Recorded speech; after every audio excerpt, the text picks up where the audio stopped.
Tout le monde pense à changer le monde, mais personne ne pense à se changer soi-même. Léon Tolstoï, ou je pourrais aussi vous dire, soyez le changement que vous voulez voir dans le monde, Gandhi. En introduction, deux citations que je trouve très belles chacune à leur manière pour introduire un nouveau principe, une nouvelle vidéo. Aujourd'hui, le thème va être l'épigénétique. Alors, l'épigénétique, c'est une science assez moderne, assez récente.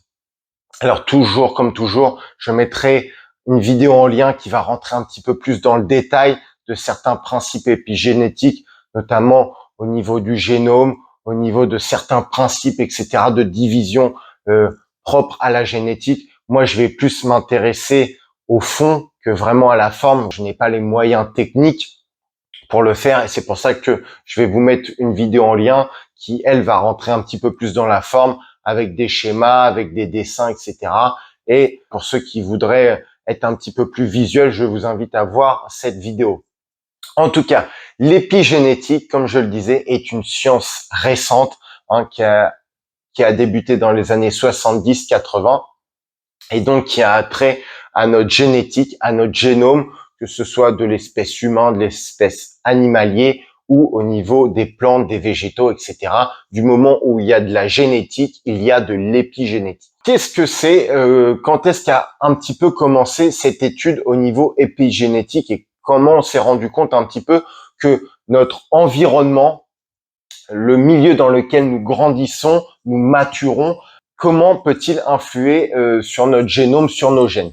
En fait, on s'en est rendu compte. Alors, je vais vous donner deux exemples. Un exemple animalier, un domaine que je connais plutôt bien, et notamment des chevaux.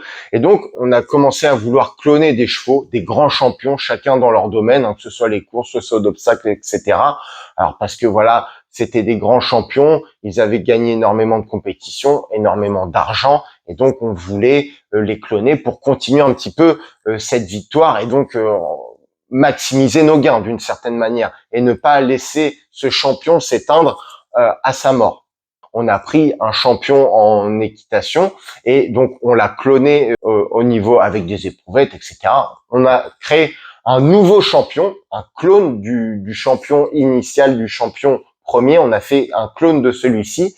On s'est rendu compte que, alors il avait la même apparence, etc., mais il n'avait pas forcément les mêmes performances, il n'avait pas forcément ce même tempérament de gagnant, de champion, ou en tout cas, il ne performait pas de la même manière autant que son père ou que sa mère d'une certaine manière, même ayant le même patrimoine génétique. Et donc là, on a commencé à se questionner un petit peu et on l'a vu aussi chez l'humain, en fait, avec les jumeaux homozygotes, donc qui sont des bébés qui ont eu le même œuf, qui ont été fécondés donc par un spermatozoïde qui a fécondé un ovule, et cet ovule, cet œuf nouvellement formé, lors des premières divisions, c'est scindé en deux et a continué à se diviser, mais en ayant le même patrimoine génétique, et ce qui forme des jumeaux qu'on dit homozygotes, donc qui ont le même patrimoine génétique, à contrario des jumeaux hétérozygotes, le fait de féconder deux ovules différents. Donc voilà, le père, par le biais des spermatozoïdes, voilà, apportera son patrimoine génétique et donc le patrimoine génétique sera le même, mais celui de la mère par le biais des ovules sera d'une certaine manière différent parce que c'est la fécondation de deux œufs différents. Voilà ce qui différencie les jumeaux homozygotes, donc avec le même œuf de base, le même patrimoine génétique, et les jumeaux hétérozygotes qui sont faits à partir de deux œufs différents, deux ovules différents. Et donc, on s'en est rendu compte aussi donc chez l'humain, des jumeaux homozygotes, donc avec le même patrimoine génétique, qui pourtant avaient des chemins de vie différents, qui au fur et à mesure des années étaient de plus en plus faciles à différencier. Quand ils sont vraiment petits, jeunes enfants, jeunes adultes, etc., ils peuvent plus ou moins se ressembler, et au fur et à mesure qu'on avance, au fur et à mesure de l'environnement dans lequel ils grandissent, ils continuent après à se développer et à vivre, et ben on pouvait observer de plus en plus de différences. Et justement, c'est là où on s'est rendu compte qu'il y avait peut-être quelque chose qui éteignait, allumait, enfin qui modifiait un petit peu au niveau génétique. Et c'est là qu'est apparue un petit peu cette science moderne, l'épigénétique, d'où son nom, épi, au-dessus de la génétique, donc qui va interférer, qui va influer sur la génétique, le terme épigénétique. Donc déjà, petite notion de base quand même, on peut faire une brève présentation du génome, hein, donc de ces gènes qui constituent l'humain ou l'animal ou la plante.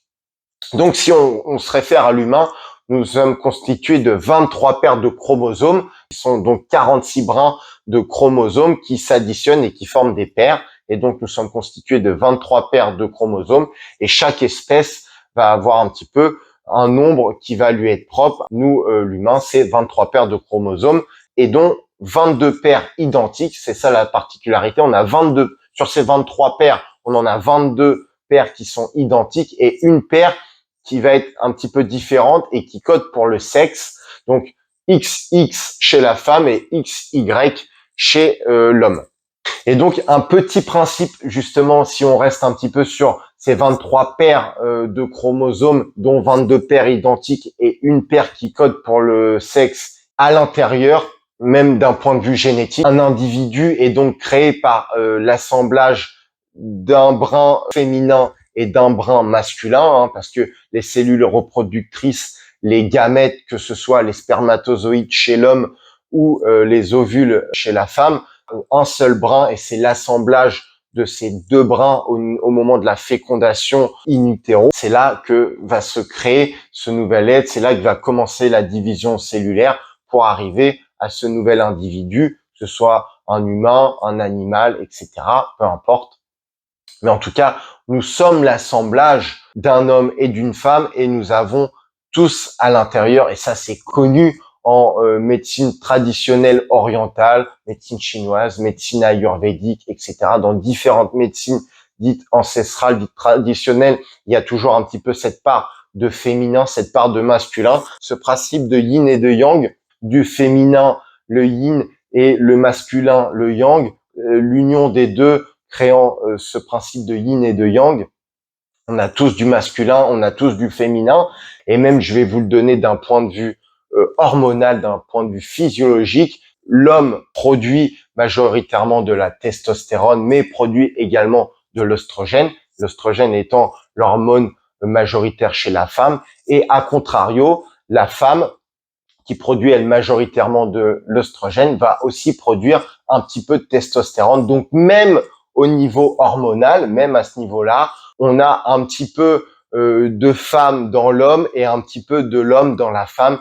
C'est le principe d'union que je trouve beau, cette symbolique, cette philosophie un petit peu de vie, et accepter, toujours pareil, il faut un petit peu équilibrer ces deux principes, chaque principe féminin et masculin ayant ses spécificités, apprendre un petit peu en tant qu'humain à équilibrer un petit peu chez les hommes notre côté masculin et féminin, et chez les femmes, pareil, équilibrer ce côté féminin et aussi masculin qui est propre à chaque individu.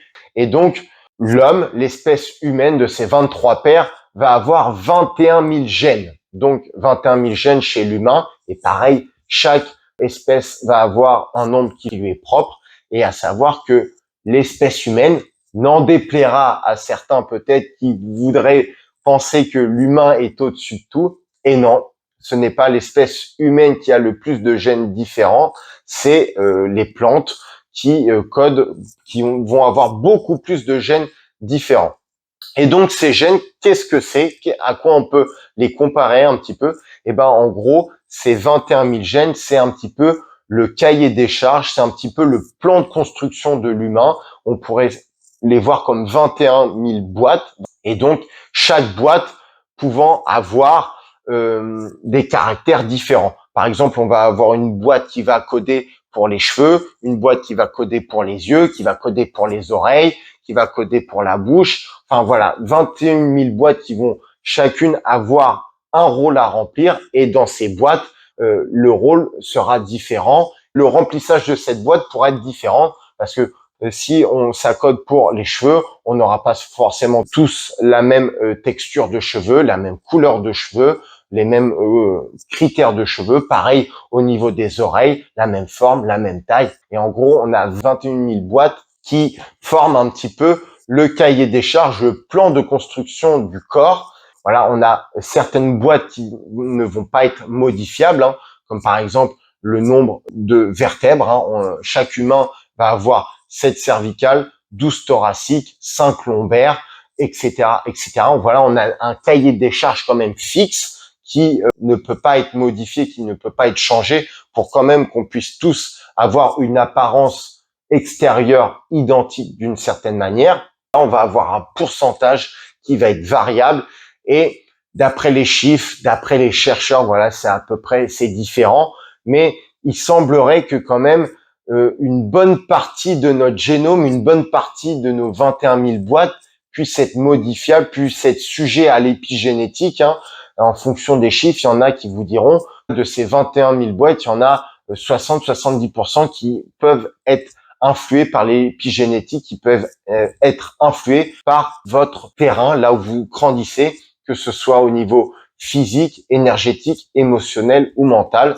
Et donc, dans chaque boîte, il peut y avoir, et il va même y avoir des informations qui vont être différentes en fonction des individus, ce que l'on appelle des variations génétiques. Si vous multipliez 21 000 fois un nombre variable de ces 21 000, eh ben, on arrive à un nombre de modifications qui est très, très grand, un nombre énorme de possibilités. C'est pour ça que chaque individu sur Terre est différent, même les jumeaux, donc comme je vous l'ai dit, homozygotes, au bout d'un certain temps, au bout d'un laps de temps, parce qu'il y a ça à prendre en compte, c'est que en fonction du terrain dans lequel nous grandissons, nous évoluons, et aussi en fonction du temps, tout ça va avoir une influence sur l'épigénétique et va modifier. Donc même des jumeaux qui ont un patrimoine génétique identique, avec le temps, parce qu'ils ne vont pas tous vivre la même chose, même étant jumeaux, ils vont avoir un mode de vie qui va différer, ils ne vont pas vivre les mêmes choses, vivre les mêmes expériences, manger tous les jours la même chose, etc. Donc on va quand même avoir une variation, une modification. C'est pour ça que d'une certaine manière, même avec un patrimoine génétique identique à la base, nous serons tous uniques, nous aurons tous une certaine forme de caractère unique, que ce soit physique, mental, émotionnel, et une particularité qui pourra nous différencier, qui nous rendra uniques à une certaine manière. On pourrait comparer l'humain à une plante et en fonction du milieu dans lequel nous évoluons, nous grandissons, nous maturons, nous ne serons pas tous les mêmes. Prenez une plante, en fonction de la plante, elle ne va pas avoir besoin des mêmes choses dans son environnement, dans son alimentation, le fait d'être exposé à la lumière, etc. Chaque plante étant différente, ayant des besoins différents, l'humain, à sa manière, est pareil en fonction de son alimentation, en fonction de comment il nourrit son corps physique, émotionnel, mental, énergétique. Il ne va pas croître, il ne va pas se développer, il ne va pas grandir de la même manière. Même l'humain a besoin, par exemple, de soleil. Hein. Le soleil rentre en compte dans la synthèse, par exemple, de la vitamine D et dans d'autres processus, dans d'autres hormones. C'est pour ça que on le sait très bien maintenant. Les régions dans lesquelles il y a le moins de soleil, il y a le moins de luminosité, les régions qui se trouvent soit à l'extrême nord, soit à l'extrême sud au niveau de nos hémisphères, on ne va pas avoir le même temps d'exposition. Et c'est pour ça que dans ces régions, dans les régions nordiques, par exemple, on a développé des moyens de compensation un petit peu de ce manque de luminosité au niveau du soleil, ce qui entraîne des répercussions sur notre organisme et notamment notre mental. L'humain essaye de le pallier par des compléments, que ce soit au niveau de la lumière, des luminothérapies, au niveau des compléments en vitamine D, pour pallier un petit peu ce déficit en luminosité, car la comparaison peut être encore le cas. D'une certaine manière, l'homme est un petit peu comme une plante, il a besoin de lumière pour se développer, pour croître, pour grandir, et donc, à l'instar d'une plante, et sur plein d'autres sujets, sur plein d'autres principes, on a pareil besoin des conditions, d'un terreau fertile pour pouvoir bien grandir, bien se développer. Mais à la différence d'une plante, c'est que l'humain est toujours dans une certaine forme de déséquilibre, est toujours dans une certaine forme de mouvement. Voilà, on n'est pas figé, on n'est pas planté à un endroit, on bouge, on se déplace, on est dans une certaine forme de déséquilibre, et à nous d'apprendre à nous connaître à différentes manières au niveau physique, au niveau énergétique, émotionnel, mental, savoir ce qui nous correspond, savoir ce qui nous fait du bien, ce qui nous fait du mal. Et ça, on ne pourra le savoir qu'en expérimentant. C'est pour ça que tout au long de mes vidéos, je le répète et je vais le répéter, expérimenter, tester, Et ce qui marche pour l'un ne marchera pas forcément pour vous, et ce qui marche pour vous ne marchera pas forcément pour l'autre. C'est ça la particularité de l'humain, c'est qu'il faut savoir un petit peu ce qui nous correspond, là on est le mieux, là nos conditions propres à nous pour pouvoir nous développer à la manière d'une plante. Qu'est-ce qui va faire qu'on va être le plus à même d'être dans les meilleures conditions, d'être la meilleure version de nous-mêmes. Et ceux qui pourraient être tentés, par exemple, de dire, je vais mettre que du plus alors, hein, je vais mettre plus.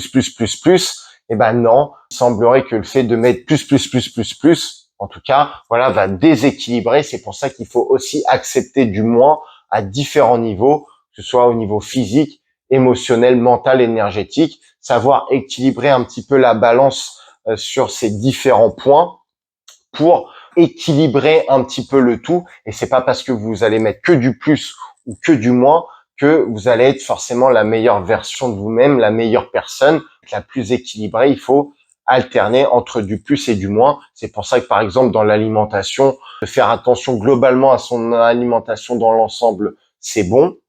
Mais il faut aussi savoir des fois se faire plaisir, faire un petit peu des jokers comme il est souvent employé, ou ce qu'on va employer quand on parle en termes anglais, des cheat meals, des repas de merde d'une certaine manière, où on fait attention à rien et on se fait plaisir. Ça peut être des repas entre amis où là, la convivialité, la bonne humeur, les rires, etc.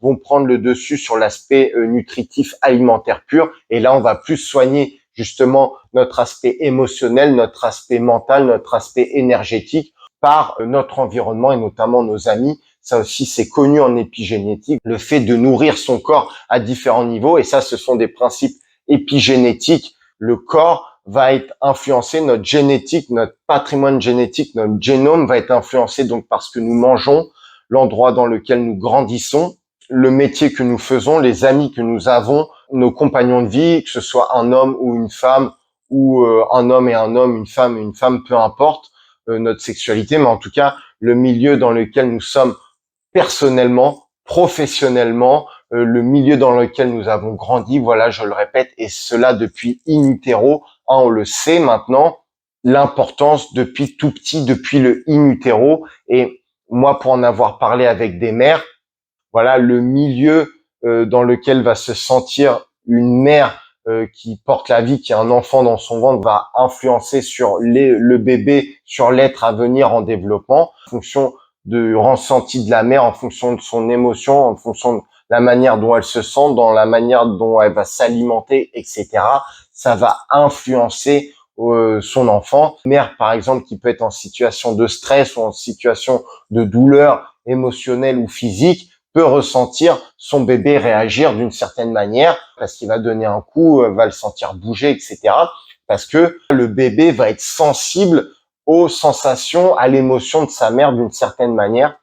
Donc c'est pour ça, soyez attentifs un petit peu à votre état en tant que mère quand vous portez la vie. Mais pareil, ne tombez pas dans un excès, ne tombez pas dans une psychose de trop de plus qui pourrait d'une certaine manière déséquilibrer. Essayez d'équilibrer un petit peu les choses et un petit peu de négatif, sortir un petit peu de sa zone de confort peut être aussi une bonne chose. Je reprends l'exemple du cheval qui peut être cloné parce que son clone n'aura pas eu la même mère au début, n'aura pas eu le même éleveur, le même naisseur, la même alimentation dès le début, n'aura pas eu le même débourrage, n'aura pas grandi dans les mêmes conditions, n'aura pas eu le même positif et le même négatif. Son clone ne sera pas le même champion que son père génétique d'une certaine manière, parce que même s'il a le même patrimoine, même si c'est le clone, n'ayant pas vécu les mêmes choses depuis sa naissance et même depuis in utero, et ben c'est pas pour autant que ce sera un champion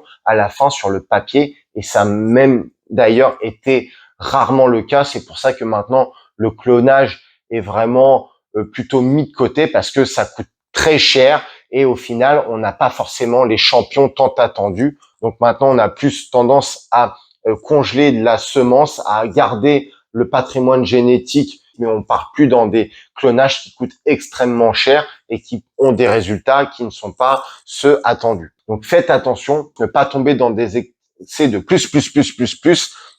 Apprenez à vous connaître, Apprenez à savoir ce qui est bon pour vous, ce qui marche pour vous, et sachez un petit peu vous mettre du négatif d'une certaine manière, sortir de votre zone de confort, sortir un petit peu de ce plus. Mettez-vous du négatif quel qu'il soit. On emploie souvent maintenant le fait de sortir de sa zone de confort, que ce soit physiquement, émotionnellement, mentalement, pour un petit peu équilibrer. Et trop de confort, trop de plus n'est pas bon à différents niveaux, quels qu'ils soient. Et voilà une autre aspect à prendre en compte dans cet équilibrage entre le plus et le moins pour influer au niveau épigénétique, ça va être surtout aussi la régularité dans le temps, le fait d'être régulier dans la durée, dans le temps. Et ça, il y a différents facteurs à prendre en compte, que ce soit des choses qu'on doit faire quotidiennement, des choses qu'on doit faire hebdomadairement, mensuellement, trimestriellement, annuellement, etc., en fonction de différents niveaux, que ce soit au niveau de l'alimentation, au niveau du sport, au niveau d'un suivi quel qu'il soit, au niveau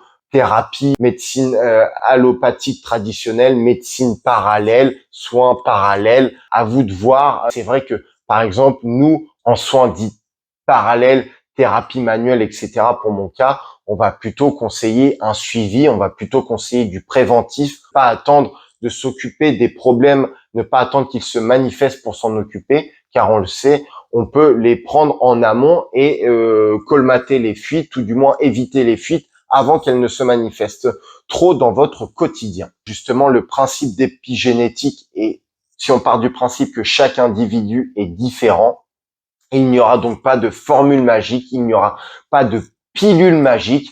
On va pouvoir avoir des grandes lignes, des moyennes, mais au bout d'un moment, il va falloir resserrer, resserrer, resserrer pour arriver à l'individu que vous êtes et vous permettre un petit peu de vous donner un plan sur mesure à quelque niveau qu'il soit, que ce soit au niveau alimentaire, que ce soit au niveau sportif, que ce soit au niveau entretien quel qu'il soit. Il faut à un moment donné revenir à l'individu, faire du sur-mesure, et il n'y a pas de pilule magique. Ça, il faut un petit peu que vous le compreniez. Si je vous disais que vous n'êtes pas différents, vous êtes tous pareils, cette notion d'être un petit peu tous pareils, souvent ça vexe un petit peu les gens. Ben non, non, je suis pas comme lui, je suis pas comme elle, etc.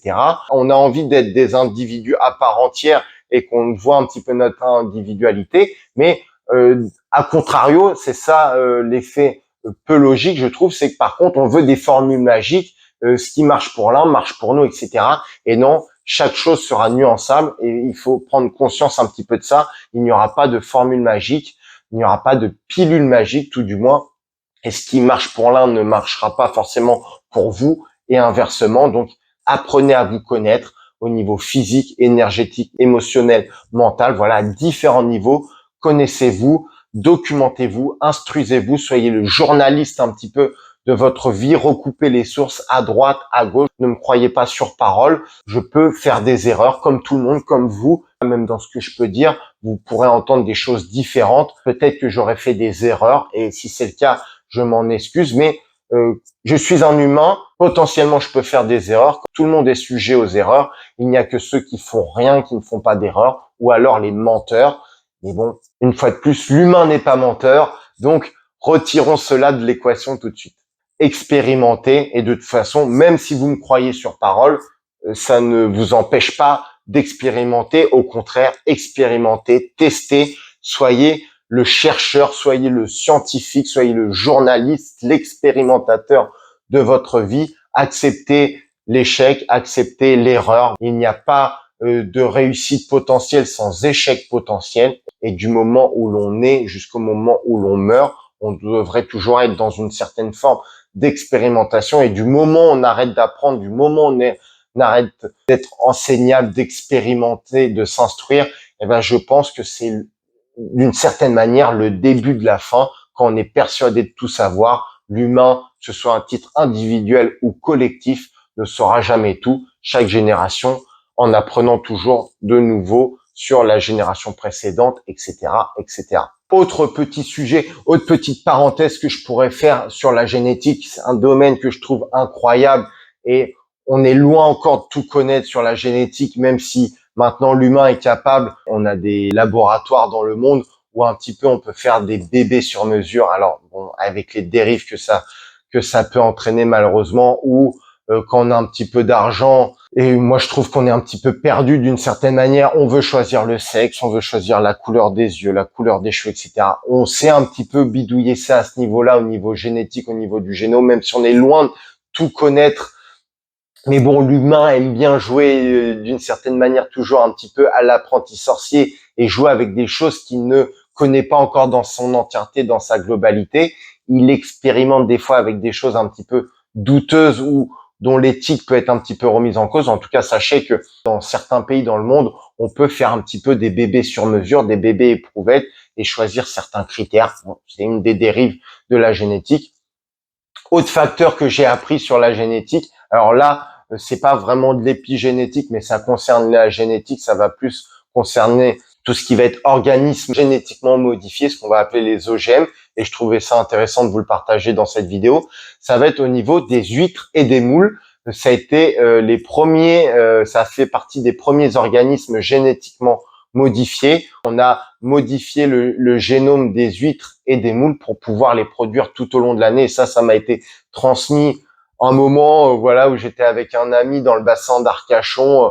Petit matin, on cherchait des huîtres traditionnelles, on va dire en vacances, aller se prendre un petit verre de vin blanc et une petite douzaine d'huîtres en bord de mer. On l'a trouvé, notre bon ostréiculteur, et on s'est mis à discuter avec lui. Et c'était, comme on dit, un vieux de la vieille, un monsieur qui avait un certain âge et qui nous a appris certaines choses, et notamment que les huîtres et donc les moules aussi avaient été les premiers organismes génétiquement modifiés dans les années 70-80. On a créé des variétés dites triploïdes qui sont capables d'être produites tout au long de l'année, alors que normalement, les variétés normales d'huîtres et de moules ne sont pas produites tout au long de l'année. Vous savez peut-être, les huîtres, ça va être les mois qui se terminent en R, à partir de septembre, octobre, novembre, décembre. Et les moules, je sais plus, mais c'est pareil, il y a une saisonnalité de production. Mais la demande étant tout au long de l'année, on a fabriqué des espèces qui pouvaient être produites tout au long de l'année, et ces fameuses huîtres et moules triploïdes.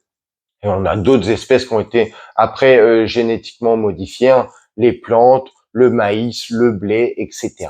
Les fameux OGM, le soja, j'en passe, et des meilleurs. Mais vraiment, la génétique, voilà, c'est un domaine extraordinaire et un des domaines de plus que je vous invite à explorer, à vous documenter, à vous renseigner dessus, et vous verrez, voilà, toujours dans l'optique de mettre à votre conscient des choses d'une certaine manière inconsciente. Plus vous en apprenez, plus vous documentez, plus vous instruisez, plus vous augmentez ce capital de connaissances générales, cette fameuse culture G, et je trouve que c'est toujours intéressant, c'est toujours bon à prendre. Et dans des réunions entre amis, entre familles, voilà, ça permet un petit peu d'épicer, d'assaisonner des discussions avec dans certains débats de tiens, est-ce que tu es au courant de ça, est-ce que tu es au courant de ça, est-ce que tu sais ça, enfin voilà, ça peut être quelque chose de sympa et une source, pourquoi pas un objectif dans votre documentation, entre autres. J'espère pas que, mais ça peut être une source de documentation. J'espère que cette vidéo vous aura plu. Une fois de plus, je n'ai peut-être pas tout dit, mais je ne peux pas tout dire et je referai sûrement des vidéos. Mais en tout cas, je voulais vous parler un petit peu de ce principe d'épigénétique, notre environnement, un bref rappel, le milieu dans lequel nous naissons, nous grandissons, ce qui va nous nourrir au niveau physique, au niveau énergétique, au niveau émotionnel, au niveau mental, tout ce à quoi nous exposons notre corps à différents niveaux va influer d'une certaine manière, et je vous rappelle les chiffres, assez grandement, dans certains cas 60, même jusqu'à certains chercheurs disent plus de 70% va influer notre génétique, en tout cas peut modifier d'une certaine manière notre patrimoine génétique, notre génome, ce fameux épigénétique. D'une certaine manière, il faut être vigilant un petit peu à ce que nous proposons à notre corps. Je sais que maintenant, nous vivons dans un monde où le buffet à volonté, d'une certaine manière, est énorme. À nous de faire des choix judicieux, à nous de choisir les bonnes choses, les bons aliments à mettre dans notre corps physique, énergétique, émotionnel et mental. Documentez-vous, apprenez à vous connaître pour vous nourrir à différents niveaux de la meilleure façon possible, équilibrer la balance, plus et moins, etc., etc.